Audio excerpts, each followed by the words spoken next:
Have you ever wondered whether your students are genuinely thinking or just going through the motions? Understanding this can be key to transforming your classroom into a place of real learning and growth. Most of us will feel the difference, but we can't necessarily see it. Today, you'll learn what to look for. When you can spot the difference between service level compliance versus deeper thinking, then you can tailor your instruction to meet your students' needs. This is the line where students either step confidently into problem solving or they shut down because they have self doubt about their own reasoning skill. One of the big things that I talk about my students with is that marks and grades are not the point of math. Math is about understanding, it's about making connections and seeing patterns that exist in our real world. Conceptual understanding is what we should be striving for. And when you see this shift clearly, everything else becomes easier.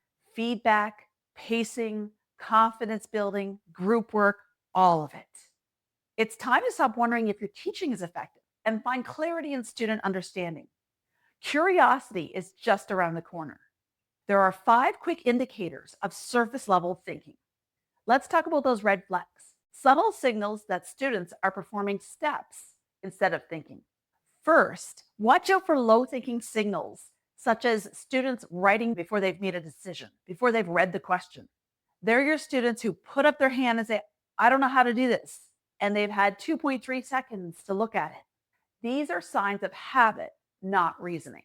Next, if all of your students create identical work, that's a sign of rote procedures, not thinking. The fourth indicator is the phrase, is this right? It's focusing on correctness over the process. And lastly, if students freeze when they see different numbers or a different context, that indicates a lack of conceptual understanding. When thinking is fragile, any small change can break the process. Want to dig deeper? Let's upend some beliefs. I remember when I was working on systems of equations and I thought students were ready to start solving equations. What happened next shed light on the struggles that they faced and showed me where I needed to adjust.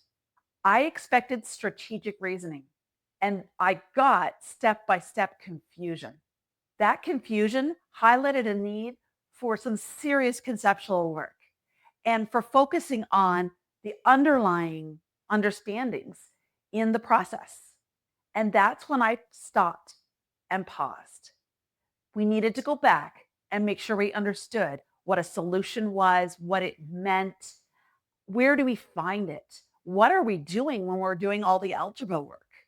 This moment changed how I approach problem solving in my classroom. And there's a solution that can spark curiosity even more. By looking at these 5 indicators, you can start to evaluate your classroom and really focus on, are they actually thinking? Are they problem solving? Are they creating resilience? Or are they step by step rote memorizing? Just like I learned with solving systems of equations, you might be thinking, well, are there any things that I can do quickly that will have an effect tomorrow? Down below in the description is a link to my free 3 thinking triggers document. This guide will take you through 3 easy things to implement tomorrow. No lesson plan changing, no new curriculum. Now that you know how to spot when students are just performing steps, you might be wondering how you might be sabotaging student thinking in the classroom unintentionally.